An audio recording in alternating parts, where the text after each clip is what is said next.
Kavanaugh Accuser's High School Yearbooks reveals history of drunken promiscuity. On Monday, September 17, Christine Blasey-Ford's high school yearbooks suddenly disappeared from the web. I read them days before, knew they would be scrubbed, and saved them. How did I know they would be scrubbed? Because if roles were reversed, and Christine Blasey-Ford had been nominated for the Supreme Court by President Trump, the headline by the resistance would be something like this: Christine Blasey-Ford and the drunken white privileged racist playgirls of Holton Arms. And it would be an accurate headline. That's why the yearbooks have been scrubbed.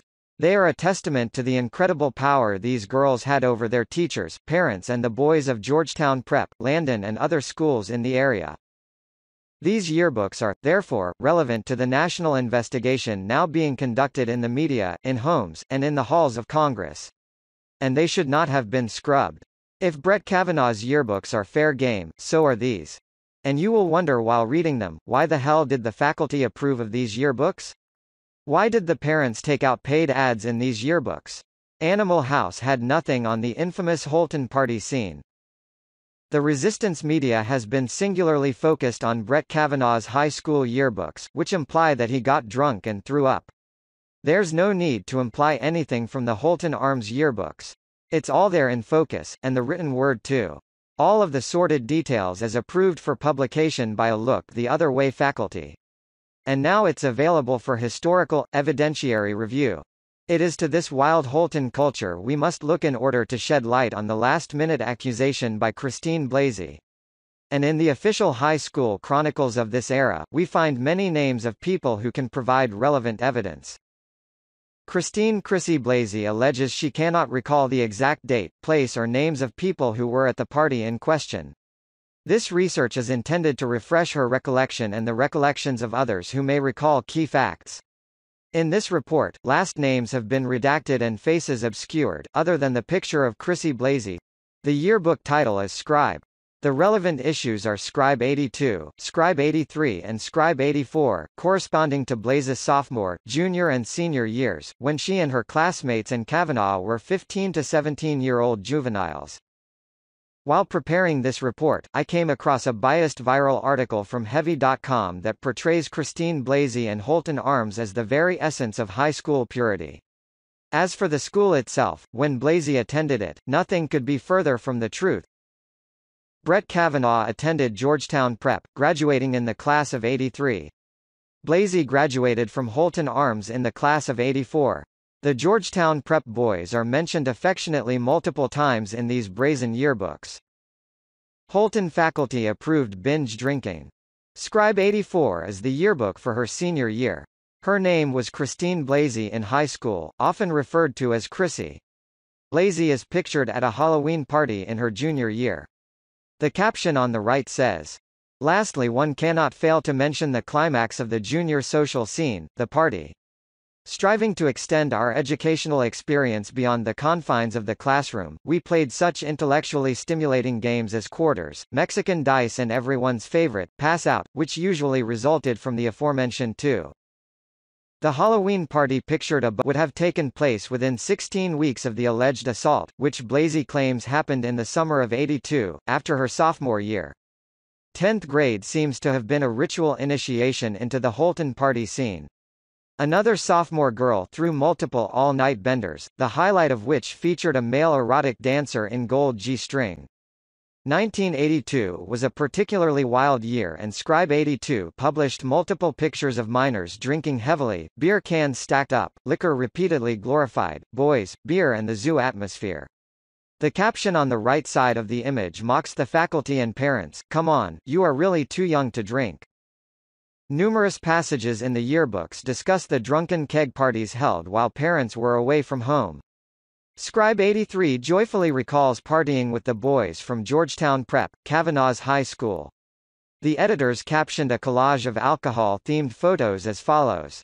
In case you were not into the Holton party scene, here is a brief glimpse at one of the calmer get-togethers. Faculty approved RACSIM at Holton Arms.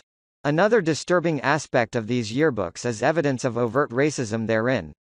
I debated long and hard as to whether to include the following pages. But it's important that we closely examine the privileged Holton Arms culture while Christine Blasey was a student there.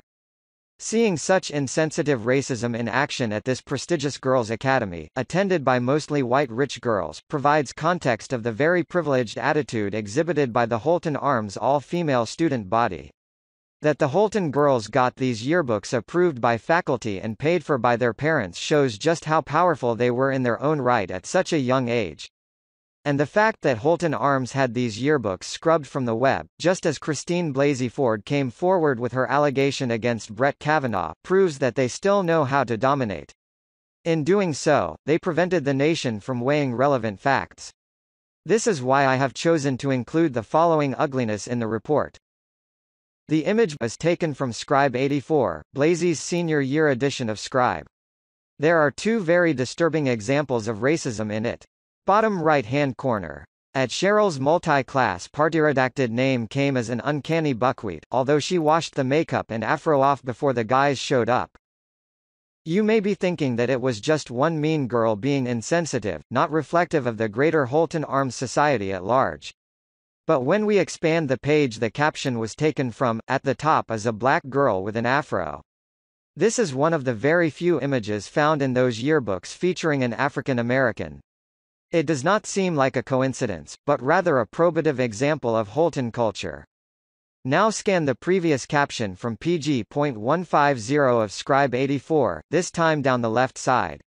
The editors discuss a house party where, we were confronted by a pair of veiled terrorists, two redacted names, were the guns real or did you just want to get served first? Then turn back to pg.